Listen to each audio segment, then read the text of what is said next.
Fonction de l'ossification plus ou moins importante du squelette, les actinoptérygiens sont répartis en 4 superordres.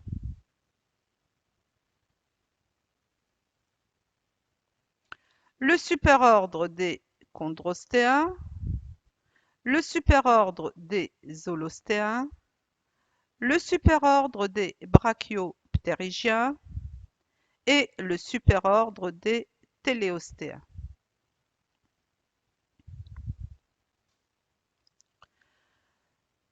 Le superordre des chondrostéens.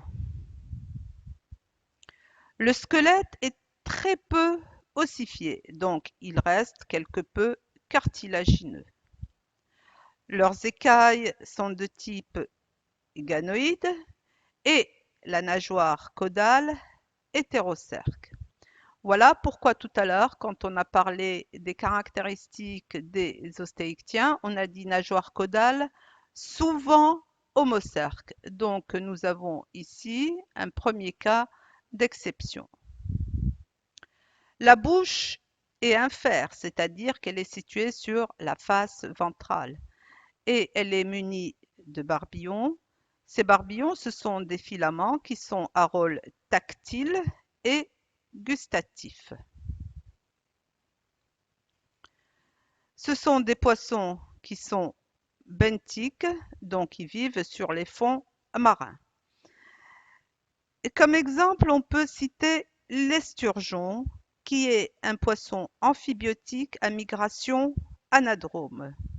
Là, ça veut dire que l'adulte est marin, tandis que la larve est dulcicole.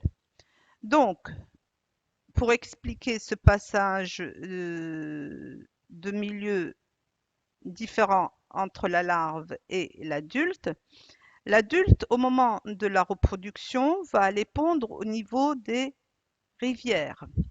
Et quand il va remonter les rivières donc pour pondre, des œufs vont sortir des larves qui vont donc vivre au niveau des rivières et au moment et à un moment, elles vont subir une métamorphose et qui va les ramener vers le milieu marin.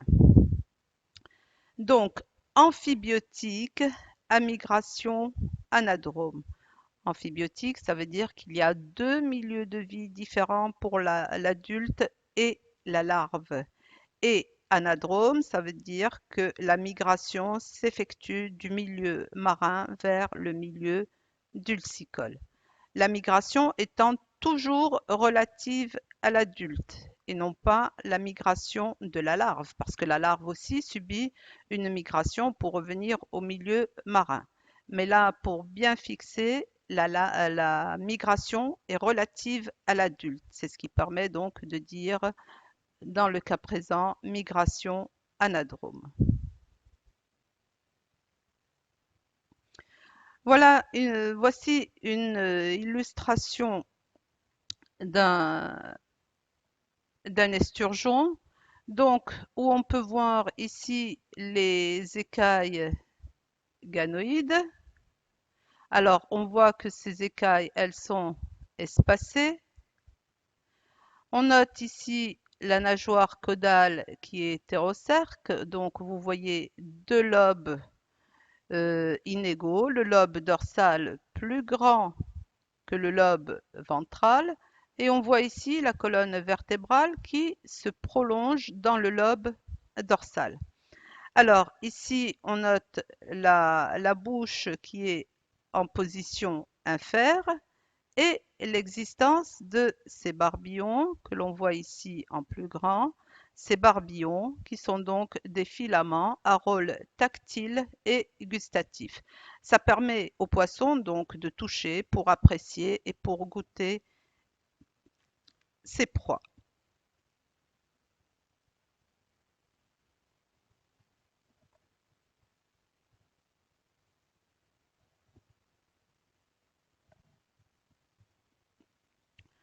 Le deuxième superordre est celui des holostéens. Et je rappelle que là, nous utilisons le degré d'ossification pour distinguer ces superordre. Leur squelette est partiellement ossifié. Leur nageoire caudale est semi-hétérocerque. Alors, semi-hétérocerque veut dire que c'est une nageoire qui n'est pas totalement hétérocerque.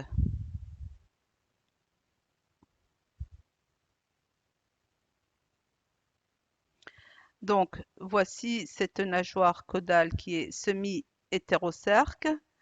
La forme, la partie dorsale est plus développée que la partie ventrale, mais la différence par rapport à la nageoire caudale hétérocerque, c'est qu'ici, la colonne vertébrale ne se prolonge pas dans le lobe dorsal.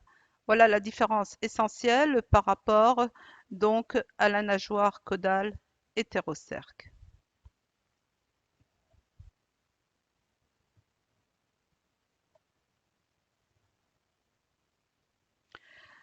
Les écailles chez les holostéens sont de type ganoïde et elles sont juxtaposées. Donc, comme vous pouvez le voir sur les illustrations, les écailles sont disposées les unes à côté des autres. Leur corps est allongé et avec les nageoires impaires, c'est-à-dire la nageoire dorsale et anale, qui sont reculées et opposées. La tête se prolonge en un rostre.